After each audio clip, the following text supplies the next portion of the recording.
Alain Prost is about to win the 1986 San Marino Grand Prix, but he has no fuel left. Meters from the finish line, his engine is dying, whilst his rivals are still pushing flat out behind him.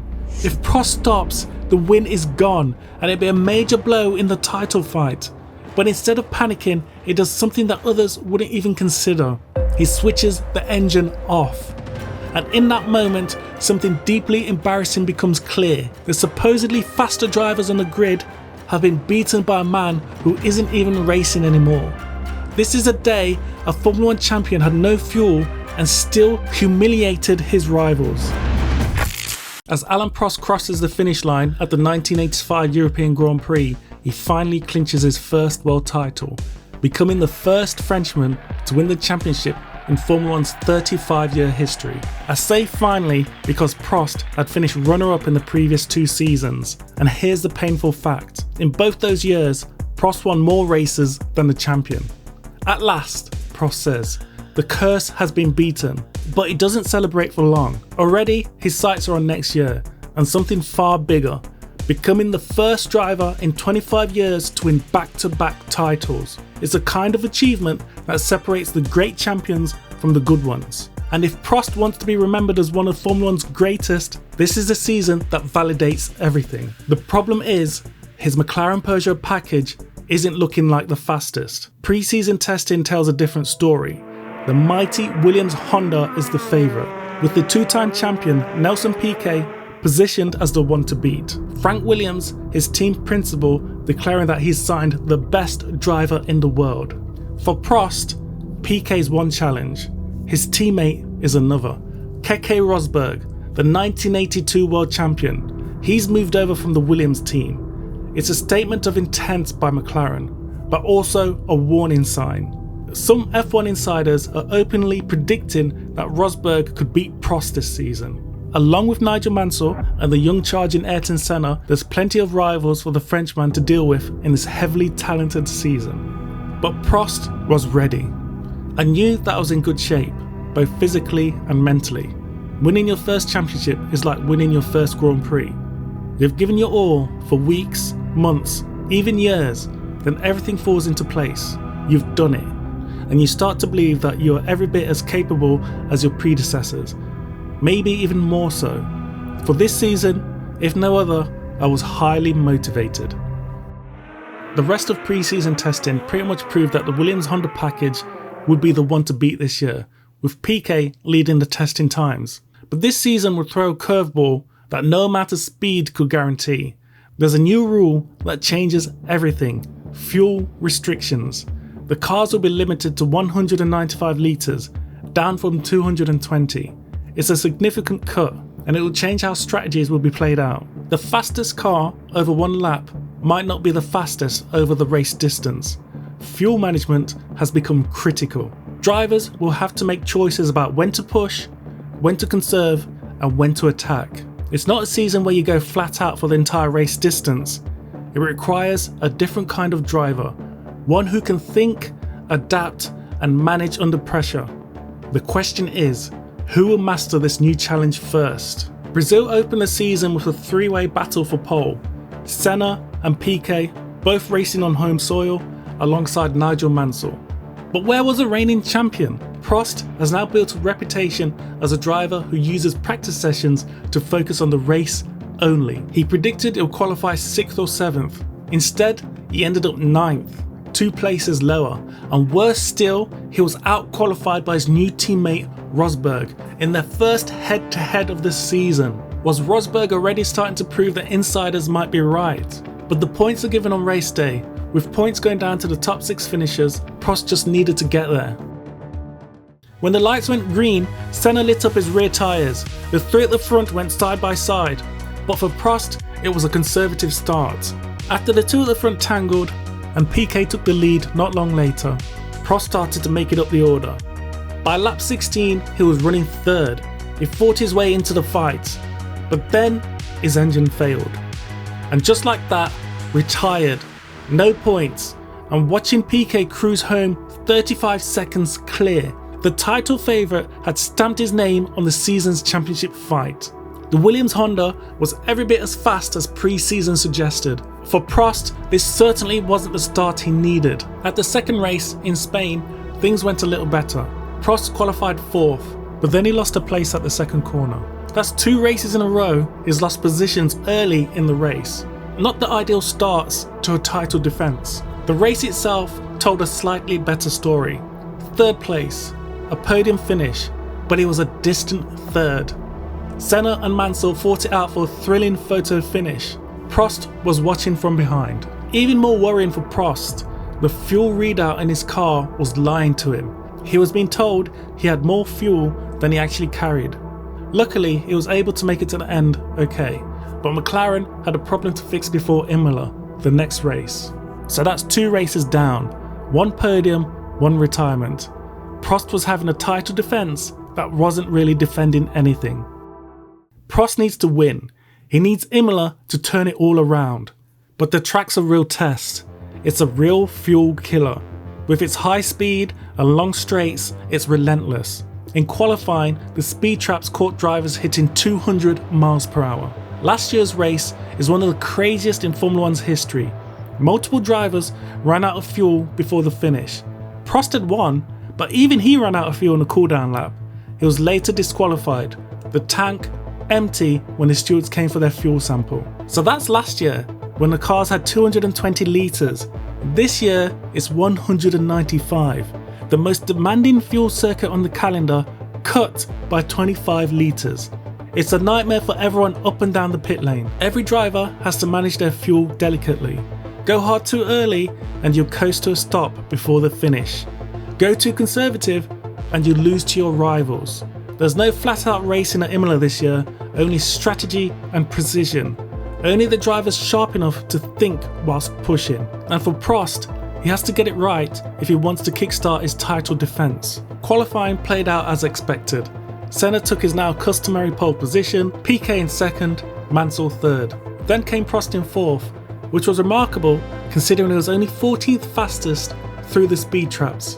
McLaren had deliberately held back on horsepower, protecting the engine for the race. Rosberg lined up 6th. Everything's set, a fuel management race is coming, and Prost, already under pressure after 2 races of struggle, has to solve the puzzle better than his rivals. 80,000 fans packed the circuit with anticipation in the air. Who will make it to the end? The lights go green and Senna makes a good start. Alboretto's Ferrari tries to get in between Prost and Mansell, but Prost shuts the door quickly. Prost takes Mansell. He's up to 3rd. It's Senna, Piquet, Prost and Mansell. Finally, for the first time in 3 races, it looks like Prost won't lose a position on the first lap, and he gains. Piquet's going for the lead. Sparks fly as he charges past Senna. The Williams driver is really going for it early. Piquet's flying. The car slides out of the final corner as he pushes. But is he using too much fuel driving this way? Prost stalks Senna and he lines up a move into Tosa. Senna defends hard. Prost holds the outside and gets the move done. Rosberg follows his teammate through. Both McLarens move up to 2nd and 3rd. Whilst all this is happening on the track, it looks like Mansell's race is done. Oh, Rosberg makes a move on his teammate, but Prost doesn't retaliate. 10 laps in, Piquet's leading by 5 seconds. Senna's pushing hard, but Senna's got an issue. Senna's out. Heartbreak for the young Brazilian. So that now leaves Piquet, Rosberg and Prost. 3 drivers left who could win this thing. But Prost's not chasing. He's not trying to pass Rosberg.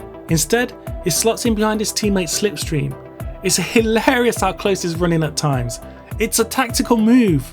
The thinking driver knows the calculation. By sitting in Rosberg's wake, he's using slightly less fuel. Rosberg's punching a hole in the air for him. This is the professor at work. Lap 15, Piquet's still out front. Then his radio crackles. The pit crew tells him his fuel management reading. Piquet's voice comes back hard. "I'm in the shit!"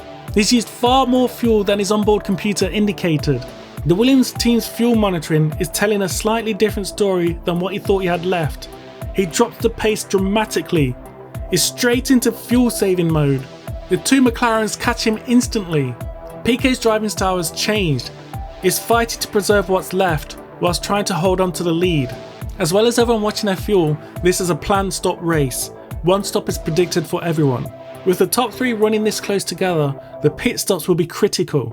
Lap 29, PK comes in. It's a slow stop, too slow, 13.2 seconds. He's also sluggish pulling away. The day's getting worse for the Brazilian. Prost in next, 8.62 seconds, quick and clean. And as his tyres hit the ground, Prost floored it. Perfect timing, perfect execution, 4 seconds quicker than PK. It's Rosberg's turn, but his rear wheels are spinning. He's forgotten to keep his foot on the brake. A schoolboy error, a slow and clumsy stop. The sort of mistake you shouldn't make at this level. So after that round of stops, Prost's in the lead, Rosberg's second and PK's third. And Prost's rewarded for his fuel saving earlier in the race. He's got more boost to play with now. He sets the fastest lap, a full second quicker than anything before that. The race is his to lose. He's worked his way to the front through strategy and execution. He's got his fuel advantage and he's got pace. Even his fuel delta, the conservative target McLaren set him, is running below that number. He's still saving fuel. Prost even slipstreams a back marker before he laps in. The Professor is not missing any opportunity to save fuel. 10 laps to go. Prost got a 23-second lead over Rosberg. PK's another 14 seconds back. But PK's turned up his boost. He's charging now, making up 2 to 3 seconds per lap. The irony here is, he's saved so much fuel trying to recover from earlier that he's got more to burn than expected. He's catching Rosberg fast. Lap 58, 2 laps to the end. PK sets a new lap record. He's hunting hard. But Rosberg's pulling off. He's run out of fuel. Rosberg's done. He drove far too aggressively earlier on, and this is his reward. For Prost up front, he's got a 26-second lead now. He's cruising. He's got it in the bag. It's now the last lap. Prost's onboard computer shows that he's got 3 litres remaining. Enough for this lap, the cool down lap, and the post-race fuel sample test. The one thing he can't afford to fail. He's only got a few corners to go. Oh no! Prost's starting to misfire. His car's losing power. He's literally running out of fuel with just meters to go. This is critical. If he doesn't cross that line, PK inherits the win. The championship favourite pulls more points away. Everything Prost has worked for, the strategy, the pit stop, the fuel management, it all goes to waste. He has to do something now. We call him the Professor. Now's the time to prove it. Prost stays calm. He's on a hill. He kills the engine and lets the car freewheel down the slope, using gravity to carry him forward. A few meters, that's all he needs. The car rolls. Now comes the important part. He shakes the car, physically shaking the chassis to help get the last drops of fuel closer to the engine. He flicks on his electronic fuel pump to suck up those last precious drops. Ignition back on. Takes his foot off the clutch. The engine starts. It's running again. Barely. He nurses it towards the line, shaking the car along the way, helping every last drop to get him across the finish. The car crosses the line. Alain Prost wins the 1986 San Marino Grand Prix.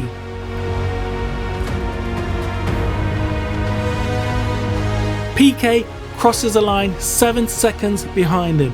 But then comes the moment that defines the day. As Prost celebrates trackside, PK completes the cooldown lap. He's not struggling, he's not misfiring, and he revs the car as he parks. PK had fuel to spare the entire time. Prost won with his car dead on the limit. PK finished with fuel to spare.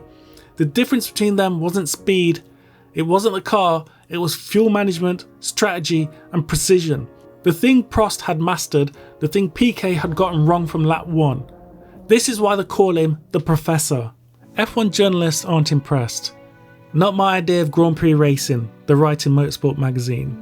If we're going to have economy runs, we might as well let all the cars circulate until the last one is left running and declare it the winner.